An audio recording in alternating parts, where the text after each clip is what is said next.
we asked this question about how do we make lifelong learners?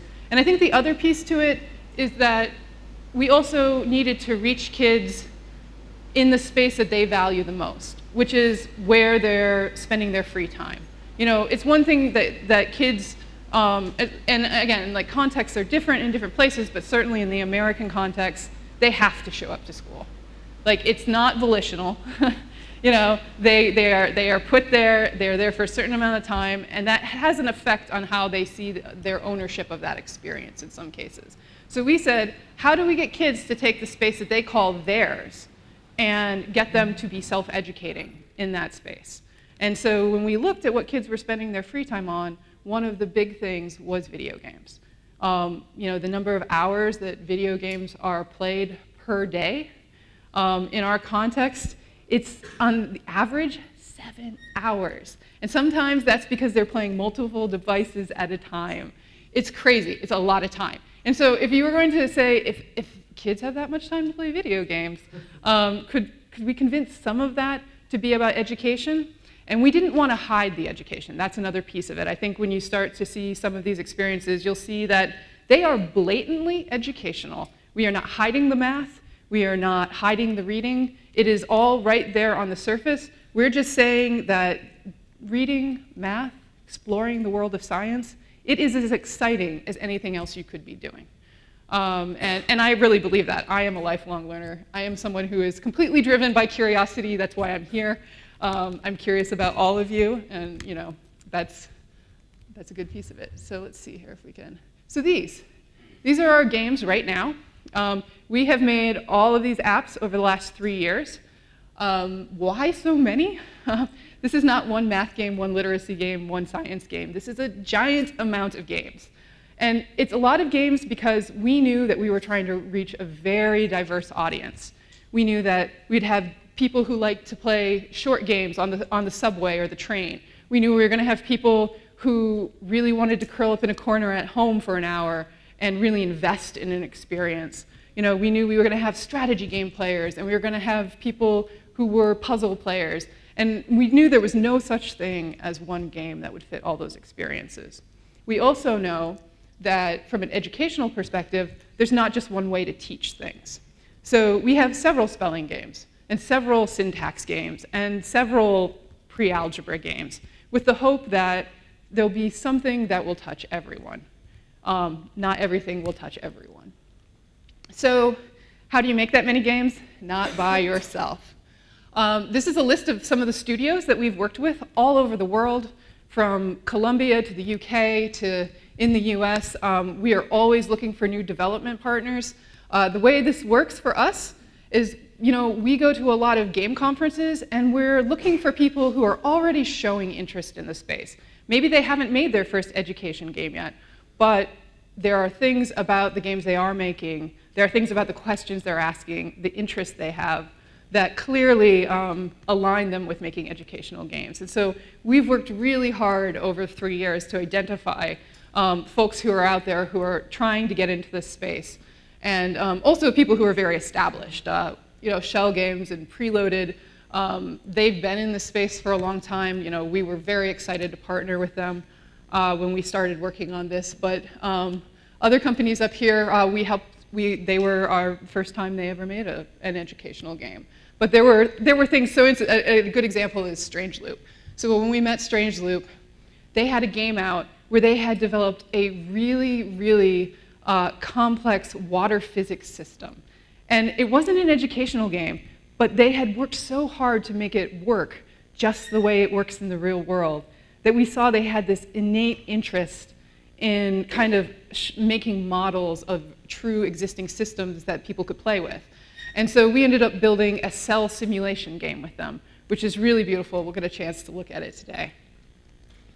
So we'll start with the world of Lexica. This is our biggest game project that we've taken on. It is a game world, and the idea of it is you have this little creature here, and you get to pick. There's a whole bunch of them that you can pick from.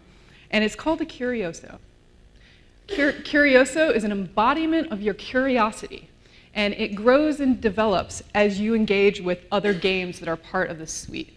So there's this whole idea that we're exposing the visibility of your growth. If you read a book, you get a different kind of customization for this that relates to that book.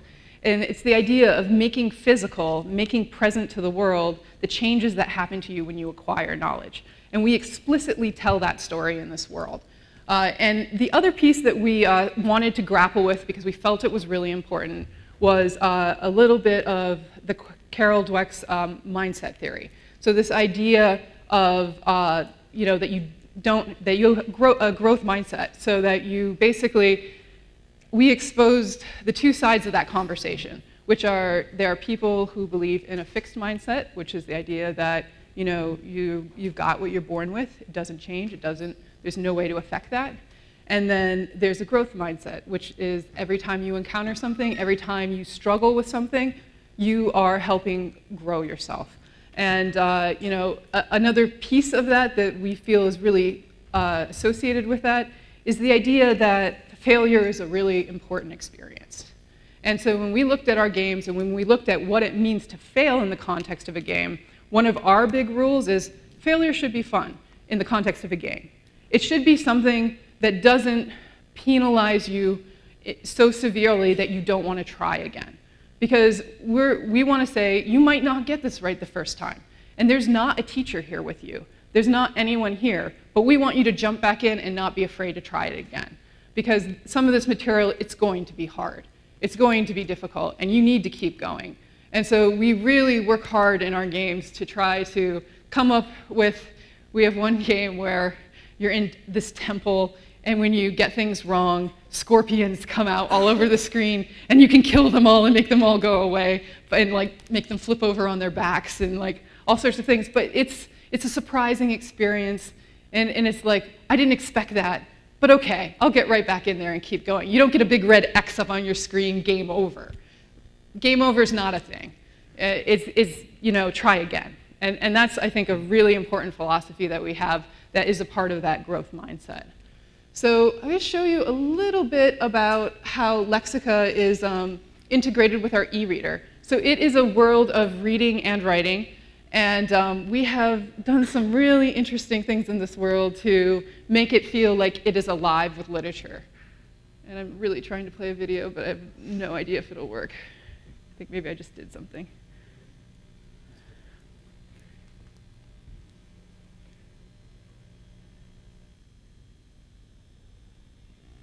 I hit play, but maybe that was the wrong thing to do.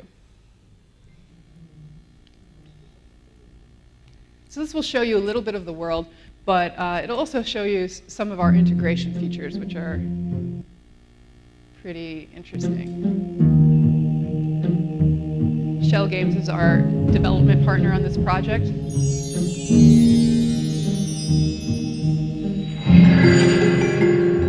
These are curiosos, and these are characters from literature who you meet, and they will join you on quests. They're involved all throughout. They have special abilities and powers that they will give you along the way.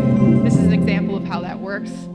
There's a whole ability system in this game. You earn them by meeting these book characters, reading their books. They can help you in battle. That's the Raven from Poe, and we've got TikTok here from The Wizard of Oz. And these glowing bookcases are all throughout the world. And I don't know why it stopped. I'm not going to touch it. Look at the glowing bookcases. They're amazing. But it's even more amazing if they show you what they do. No! Well, this is where they go, believe it or not. So those glowing bookcases, we'll get it up and running, but the glowing bookcases actually are connected to our e-reader. And they actually are all individually curated collections of books that we have set up. And so you tap on one of those bookshelves, you get a screen that has book descriptions. You say, I want to read this book right now, and it opens right up on your tablet. But I want you to see it. It's great. Thanks. This is pretty short, so we'll just do a little rewatching here for a moment.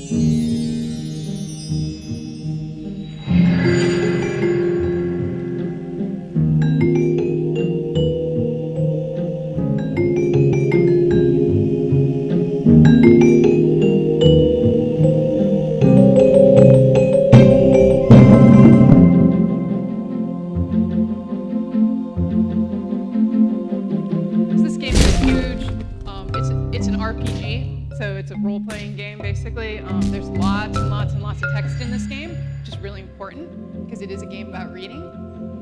So here's our bookshelf. So I've got all these books that are on my mythical beast and monsters. I also have a way to favorite books if I don't want to read them right now. I can go directly into our e-reader, and one of the supports we have are these questions that are asked by characters in Lexica. If you answer these questions, that information goes back to the game. That's how you get rewarded for your reading.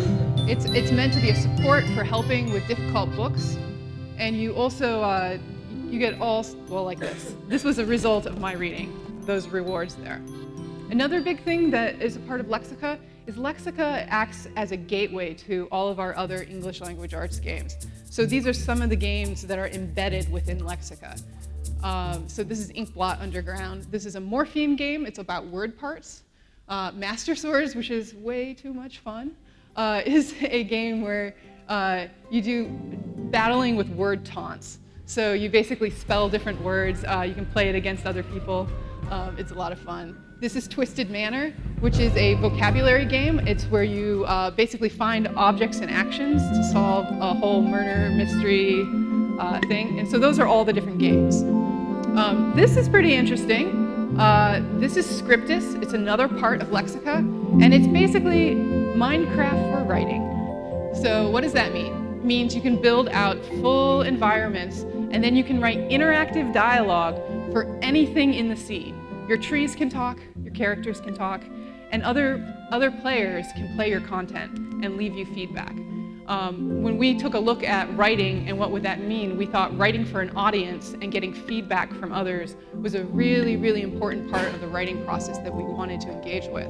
So we have all sorts of tools where feedback can be left for the author that only the author sees unless they want to post it for others. And there's a whole moderation system and all sorts of things that surround how that content is put out for students. But that's a little bit about Lexica. It's our biggest experience, but it's by far not the only one. But it tells that growth story in a nice way, and that was really one of our key focuses, was to have a world that we could invite students into, where they could experience growth by dabbling and engaging with different types of English language art skills for us.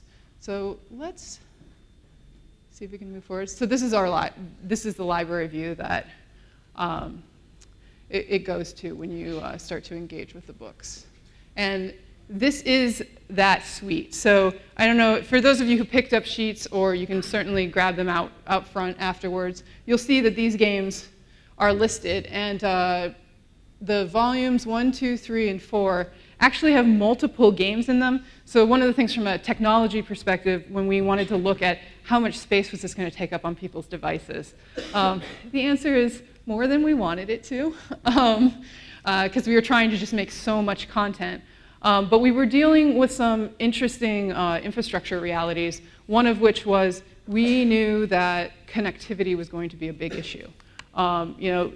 In America, there are still lots of places where kids don't have access to internet, either because they're in transit or they're out somewhere really rural and it just doesn't exist where they are yet. So it was really important to us that we could have an experience that worked both online and offline. And so by having some of these experiences wrapped into apps together, we were able to create a whole kind of networked system between these very few apps. And the less of them there are, the easier it is to get through the App Store.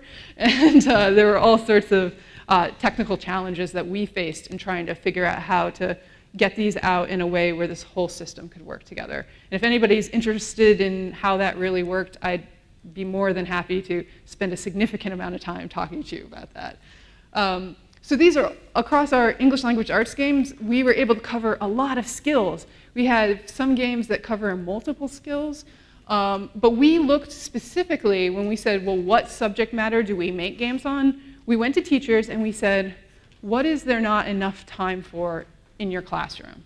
That's where we started. So, a lot of it is vocabulary acquisition, practice of spelling, and background knowledge. Knowing more about significant world history events or even things that happen in your own country. It's a little scary to say, but like, we went out and looked at certain topics and what kids know about them at certain grades, and we thought, if there's any way we could expose them to this a little bit more while playing a game about vocabulary, we would be doing double the good. So we looked at a lot of things like that when we started making games. So actually, this is a video. So this white screen is a video. So this is, if I can get this to play, this is just a little bit of seeing kids' reactions to our games that are out in the field and school, and how schools are responding. This is kind of our first wave of schools that we went out to, and I think it's back one. It's right here. That should be a video. I know, it just looks like a white screen, but I swear it's a video. There it is.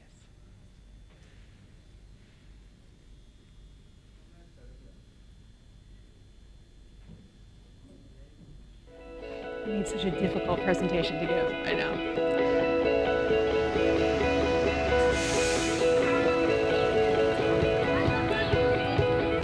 The way I start class is the students come in and they know now to just log on to Lexica. It's not just randomized busy work, it's getting them ready for what we're about to do. It's also very focused. They're all working on individual challenges at the same time. We always speak of reaching kids where they are, and our kids are in the digital age.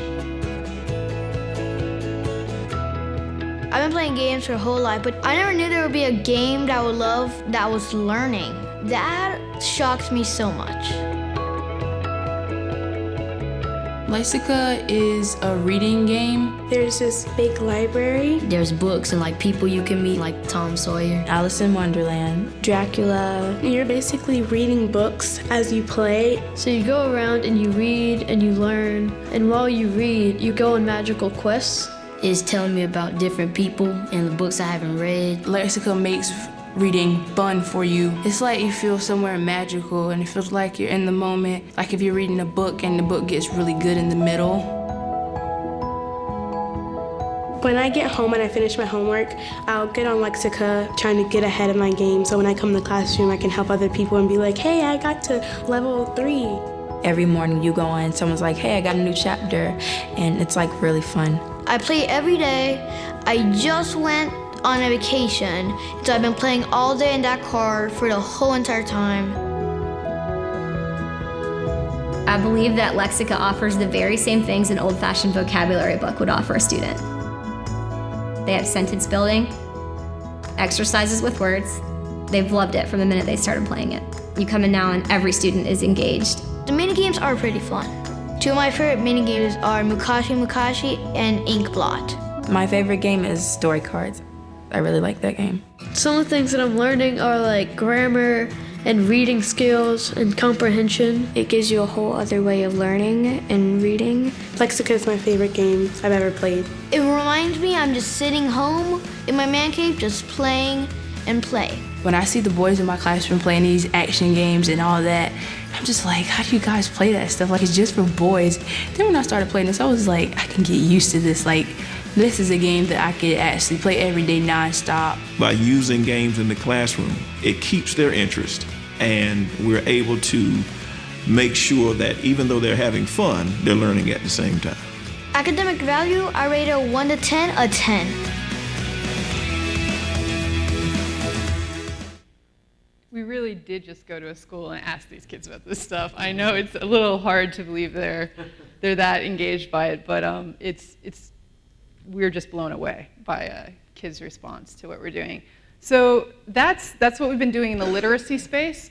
For math and science, we don't yet have nearly enough games to cover all the subject material that could be in there, but these games are all going to be available for download for you guys today. And I thought we'd take a quick look through some of them and talk about why we initially picked some of the topics we did, and why we thought they made great games. Because that is another thing is, we didn't go out and just say, we're going to try to cover every topic from A to Z. We really started by saying, to have a strong portfolio approach to having a wide range of experiences, we asked the question, well, what types of learning actually make good games? Because there does need to be a fit, and I don't know that we're completely convinced that everything should be a game. But there are some things that make great games. So that's a balance that we've worked on continuously as we've kind of tried to make more and more games and fill out more topics, is like, how do we get the appropriate mix? So this is 12 a Dozen, and 12 a Dozen is the only game so far that we've actually done a commercial release of, just straight to the App Store for consumers everywhere. Most of our games right now are distributed through school networks. But this game, I'll show you a quick trailer of it, but it's about 12, and 12 lives in the city of Dozenopolis. And Dozenopolis has a pretty serious problem going on.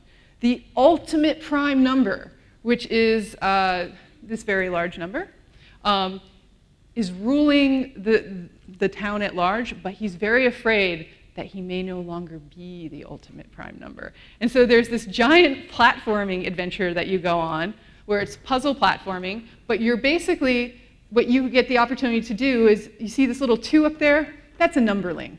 And numberlings are kind of the cute little population of this world, and you can pick them up, and they can be added, subtracted, multiplied, or divided from yourself. And you go on this journey to try to confront the ultimate prime number, who is wreaking havoc in this supercomputer. So let's see if we can get this trailer to play. Maybe? I know. Now it's going to be like every few minutes, so let's see if we can get this to... Oh no! Play? Play. Uh-oh. Oh no, right to the beginning. Lovely. Here, I'll get to the right slide if we want. Maybe. Maybe not.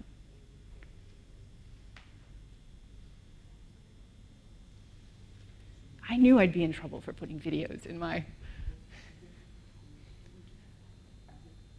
Yeah, so we want to play this one. Yeah.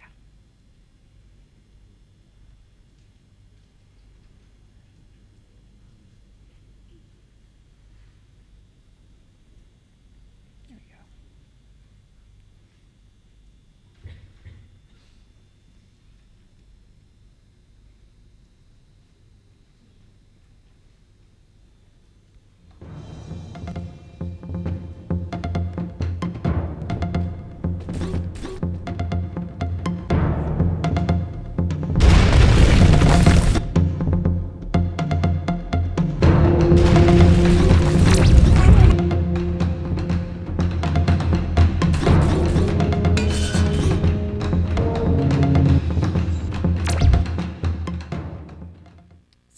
Interesting thing is math is not hidden in that game whatsoever. If you want to portal somewhere, you are doing math. If you find a Gruffle Trump that you need to move, you need to be a certain number. And when we talk about failure as fun, one of the cool things we put in that game is a rewind button.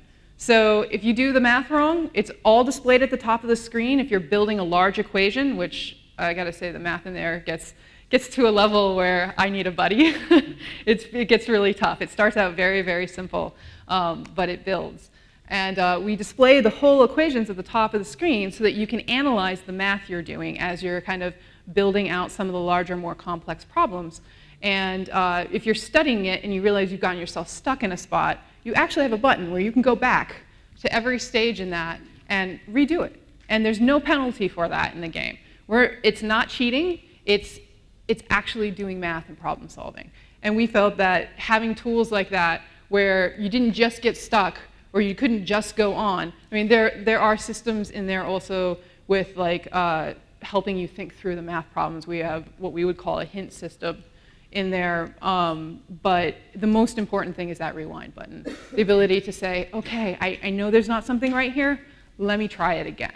Because we really just want kids to stay in the experience and keep spending time, and we don't ever want them to get to that blocked wall on their own where they walk away from it because it's too much.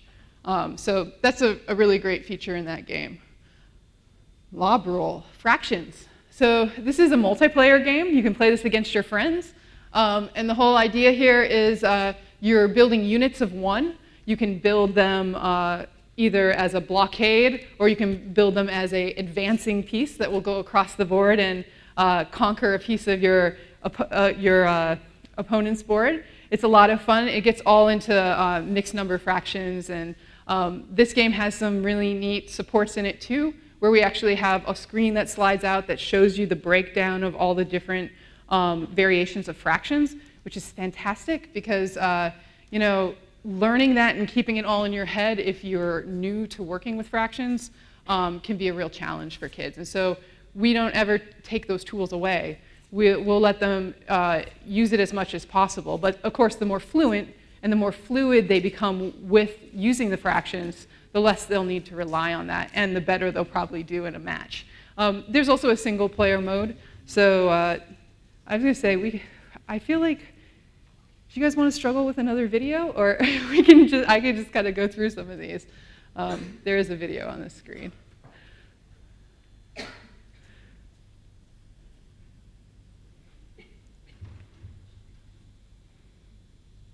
Yeah, it's 16. Just show you a little bit. And actually, so that game, a lot of what's really fun about it is the tactile nature. So we made all the little creatures like little jellies, and when you touch them, they're like wiggly and they pop.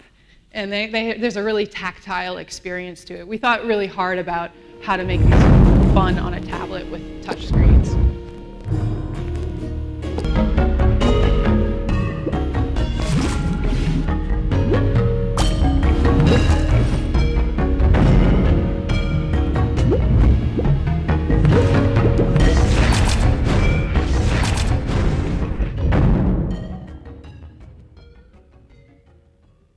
Showing you all the App Store trailers. So you can actually watch these trailers at any point you want in the App Store. They'll all be there. We had a lot of fun making them. Crafty Cut. So this is an interesting game. This is, when we talked about skills that can't be done in the classroom. So this is about the relationship between two-dimensional surfaces and three-dimensional objects. That's a tough thing to talk about in the classroom.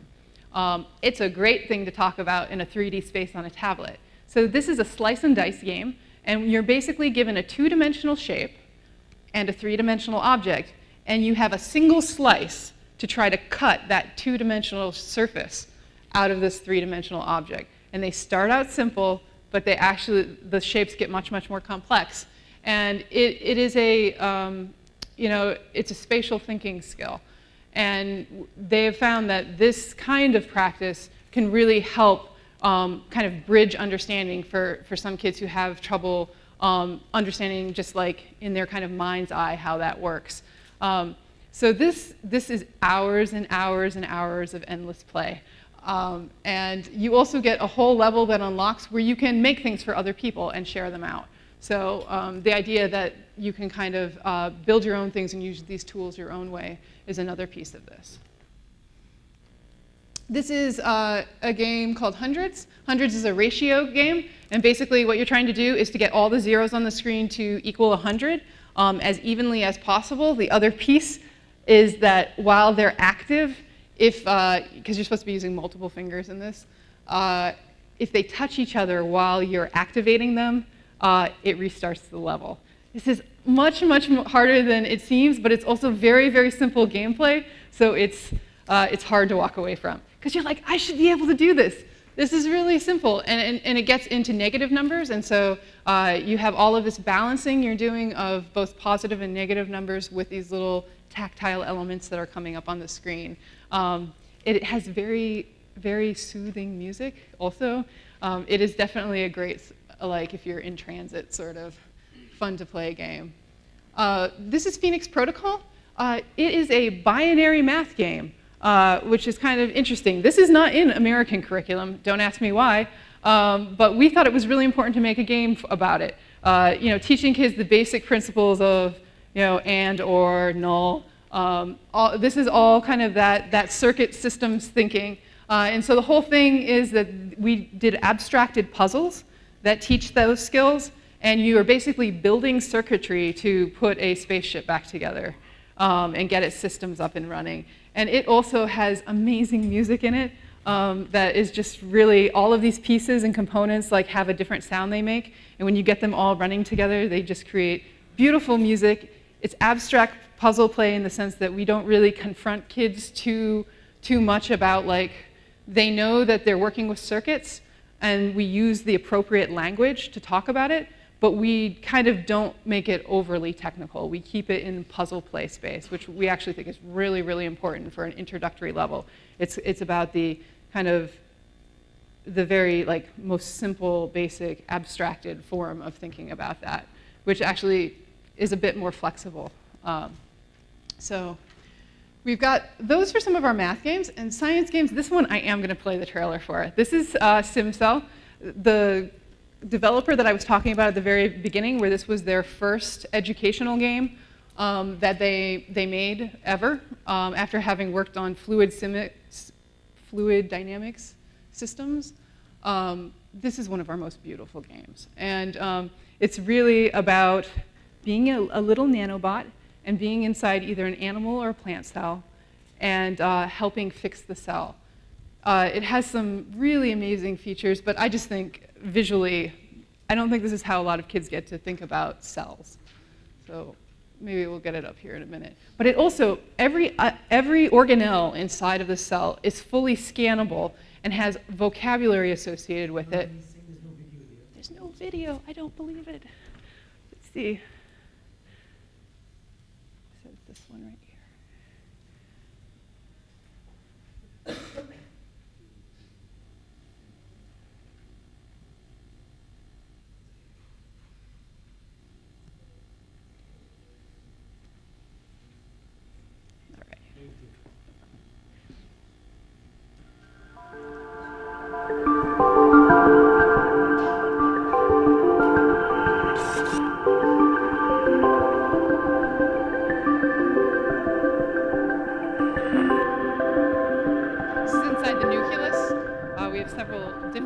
Of scale within this game.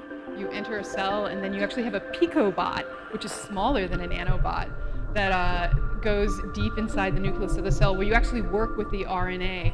And basically, you have a virus that has infected the nucleus of your cell, and you actually have to go in and destroy all of the replication that's taking place inside the nucleus. But for everything in there, there's a little scanning device in that nanobot, and he can scan anything, and he will tell you the exact relationship that that organelle or that piece of the cell has with other parts of the cell. And it becomes basically a large puzzle to figure out how all of those interconnected parts of the cell work so that you can help repair things. So you might need to collect proteins to fix a mitochondria that has all of a sudden gone down. Or you might need to figure out how to stop the RNA replication that's happening inside the nucleus. And we really believe, and actually we know from having kids play it, a sixth grader can do that.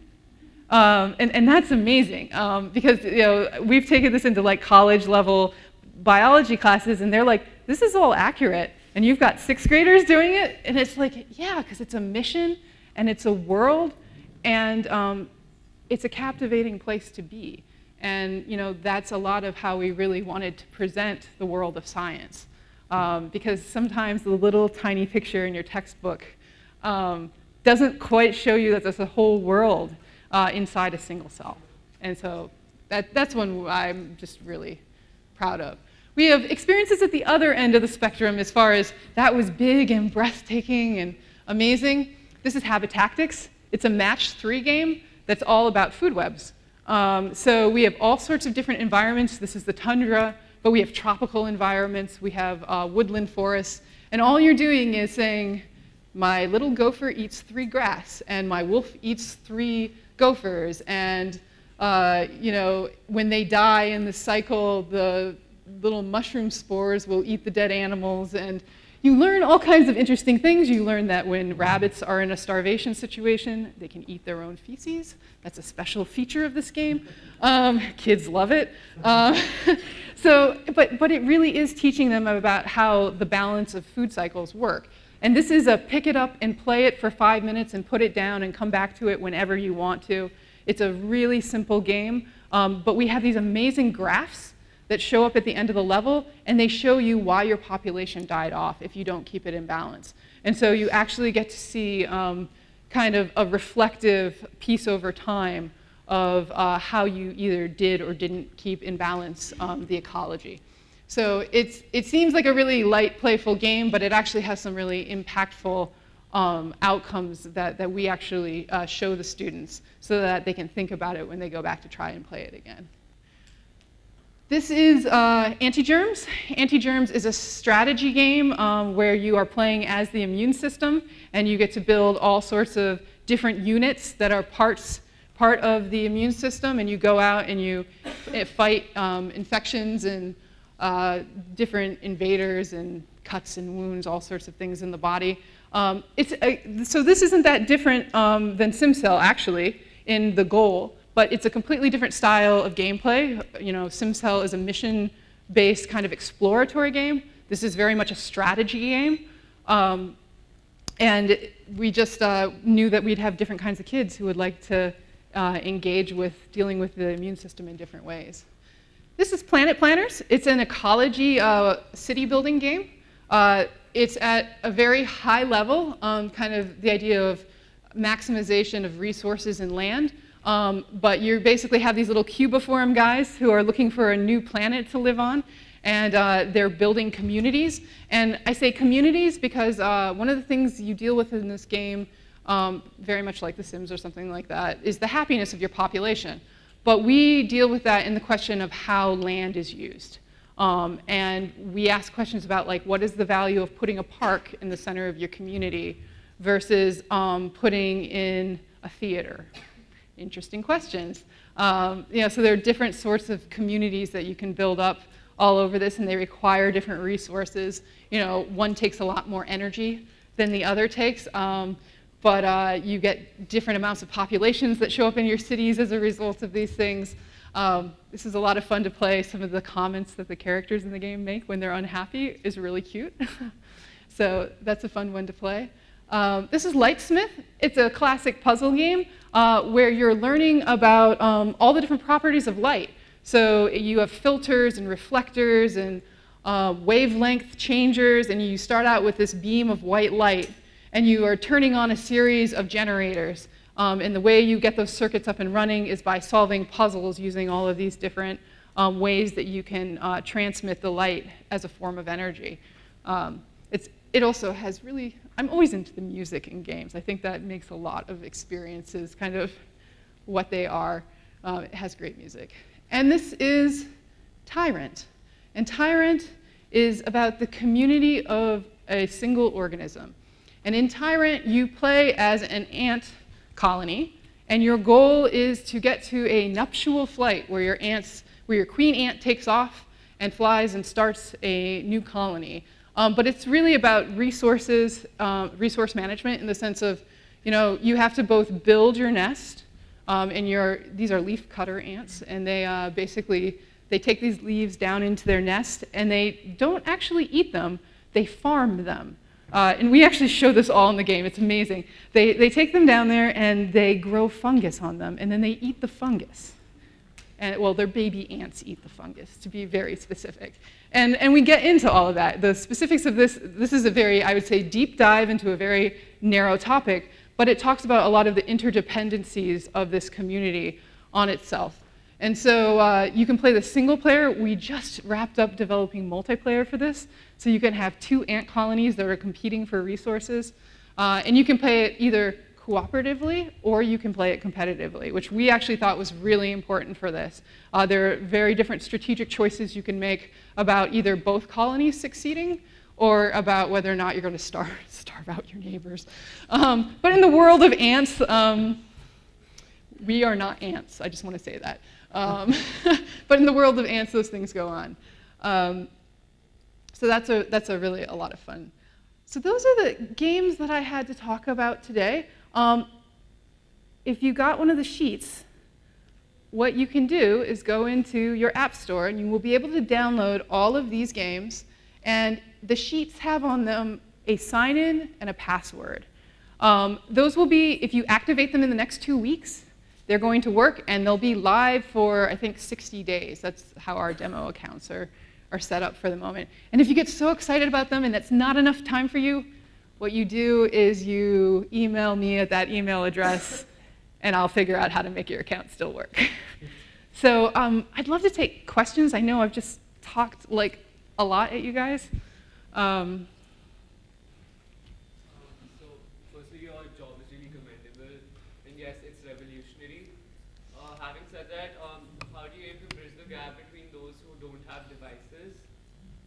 The second part of my question is, do you aim to replace the conventional form of education? And if you do, then are you all, how are you bridging the gap for the sense of bonding we usually form as humans? Because I mean, we're engaging with devices here, not humans.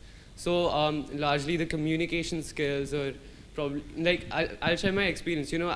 I used to study with my brother, my little brother. I used to teach him whatever. So both of us really bonded really well. But now like he has his own phone, and then he's going to be on his laptop or whatever. And we don't get time to talk. So how are you going to bridge the gaps and address these issues? So both of those are great questions. I think to the question of how do we reach kids who don't have the access, we are looking for new ways every day. A lot of schools have programs that are around them or associated with them, either community programs. Actually, as we went through development, it was very complicated actually to get into schools and take any sort of time away from the classroom. So we started out reaching out to a lot of groups that were like after-school groups for like all sorts of parts of the community. And we've been involved with a lot of networks like that where we actually loan tablets. Everything that we've done can be logged into on a single tablet by multiple users. That's why there's a login account like that, because we recognize in a lot of places, especially at least where we are in the United States, one-to-one tablets is not quite there at scale at this point. So there's a lot of what we call the cart model, which is where there may be a location that kids can go to where there are 10 tablets. But if they have a login, they can sign into any of those tablets at any time, and the experience that they were having is right there waiting for them. It's also, like I said earlier, available offline for kids who are in places where they can go and sync, but then they're going away to somewhere where there isn't connectivity. To your question about are we trying to replace curriculum? These particular games at this moment in time are not attempting to do that. We very much, Amplify is involved in building its own digital curriculum experience, and we think of it as a learning ecosystem. And in that sense, there are a lot of parts to it, and this is just a piece of the ecosystem. We were trying to take advantage of time where we knew kids, were just, not really engaging with more learning on their own time. To the communication piece, something I didn't talk about, but is actually a big part of our program, is we have forums set up. And we are actually, a lot of our games drive kids to go have conversations about what they're learning and what they're playing, especially in the language arts game. Like at the end of every level of Lexica has a discussion button where we're actually trying to take kids to a place where they can engage in group. And multiplayer is the other piece of that, is the idea of like whether it's Scriptus with the writing tools where you're writing for an audience, or whether you're getting your friends together to play matches on a single tablet, or you're playing over long distances. Those are all ways we're attempting to facilitate, because we agree. FaceTime to a screen, that's a hard thing to do, knowing that kids really should be connecting with each other. We've spent a lot of time thinking about it. Yeah. Any other questions? In the beginning, you talked about lifelong learners. So it just struck me that my mother isn't really into technology and all. So you focus a lot of your energy and time into creating games for younger minds and how to influence them into getting into reading and other things. So are there any games that you do, or are you probably going to work on future, which actually enable and empower a bit of senior generation, senior people to get into technology, get interested in technology? Well, that's a great question. So certainly we started with middle school students, and we know that middle school is a time where kids are often distancing themselves from their relationship with their parents.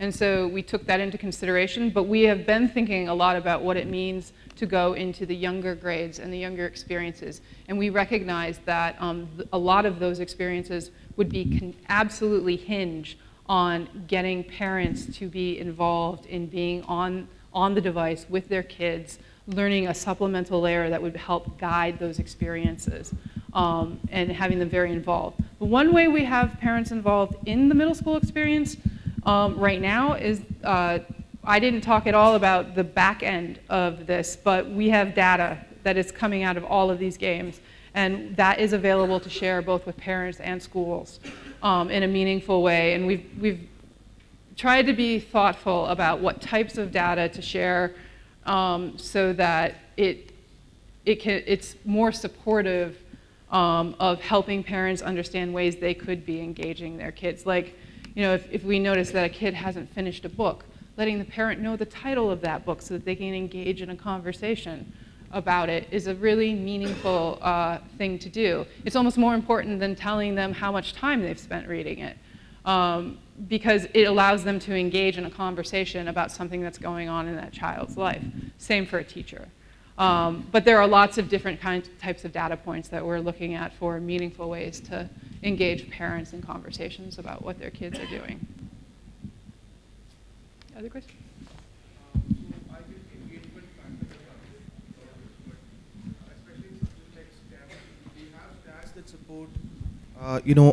Increased expertise in the subject matter involved. For example, you mentioned cell. So has that actually translated to increased biology knowledge and things like that? So at this point, we have that at a very small scale for the students who have been involved in our testing, where we do pre and post with vocabulary and understanding of basic processes, and that's actually a part of our development process, is making sure that when we do those pre and post tests, that kids are walking away from it. This year is the first year we're out at scale in schools with these products, and so we are just starting to get data back at a scale where we would think there would be a meaningful representation. So it's a little early for me to be able to actually talk about that, just because it's important for us to get a large pool of data and to spend time with it before we start trying to make any correlations about that at kind of a big user base way. Anyone else?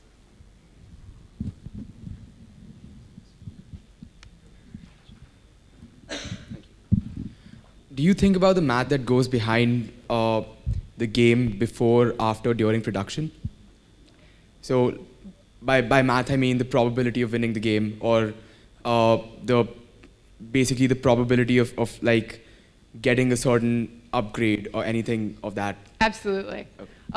The question of before or after, it's a constant iterative process as we're going through design. So we start out with a series of assumptions about how we think it's going to work and a general understanding of what the dynamics should be. But then we put in a vertical slice, or kind of a version of the game where we think we're going to be able to show that, and we see how well it's balanced. And then we keep iterating on that as it goes through the process till we get it to a spot where, I think to the outcomes question, till we're starting to see the outcomes that make sense for really illustrating what we want kids to be engaging with. Thank you.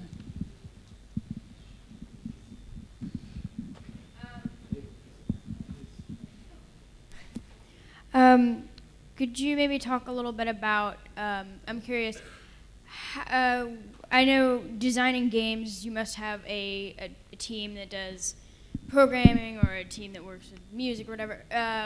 What are the different skill sets that go in, like who are the different people that go into this? What are their jobs? It takes a big team to make a game, even in a really small shop. So our development partners, just to give you a sense, some of the studios that were shown up there have more than 100 people in them. There are a couple shops up there that only have 4. So depending on the scale and scope of a game, there are a lot of different roles that may be involved. But in general, you need to have a technical director. You need to have a production developer. So production is somebody who makes sure all the pieces of the project are getting done at the right time. You usually have somebody who is responsible for the creative vision of the project. So each studio has someone like that. That's my job at Amplify. I'm a creative director, so my job is making sure that all of these are helping with our big goals that we have set up.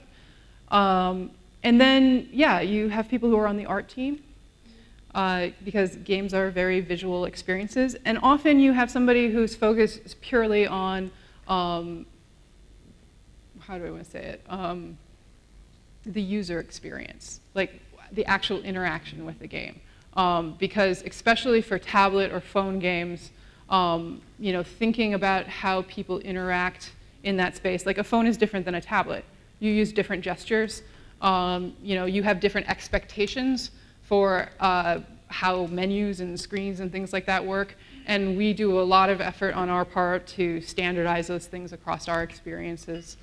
That was a very scattershot answer, but I'd be happy to sit down with you later and, you know, give a very in-depth answer as well. So far, have American educators been open to Amplify and the whole concept of educational gaming? Because I feel that maybe here, for example, there is this sort of innate hostility of the older generations towards not technology in general, but children spending too much time with tablets and phones. So I think in the American context, teachers have been receptive to it. There are basically two factors that come up. One is, one of the big challenges we have is there's nowhere written how to integrate games into the existing experience. So a lot of times, you know, initially we said these were going to be outside of class experiences, but we're finding teachers are using them in the classroom. They are making their own ideas about what these tools are good for, and we are open to that. I think another piece of it is a big part of the American education story and struggle right now is getting kids to engage.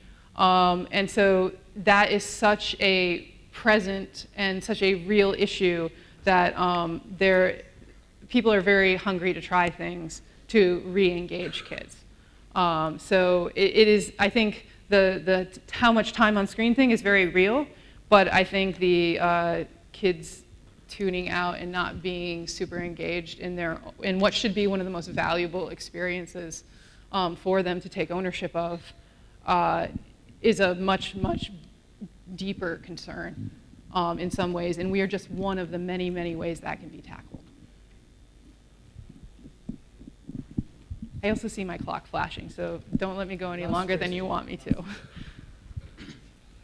Hello, I'd just be interested in knowing how you're reaching out to schools, raising awareness about this product, and how many schools you've implemented this in so far. Thank you. Okay, those are great questions. As far as how we're reaching out to schools, there are a couple different ways. So, you know, another part of Amplify is selling curriculum. So all of those conversations include conversations about games. The other thing is there are a lot of districts that are kind of exemplar districts that are very eager to be kind of the first in some of these spaces, and some of those have come to us and asked how they can engage and be involved.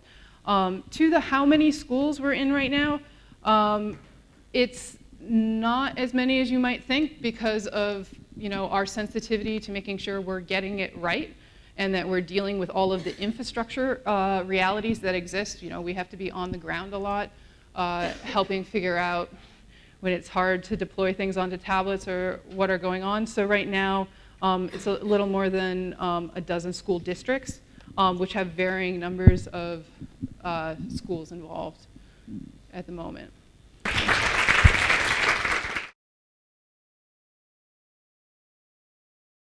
tGELF, leading the change.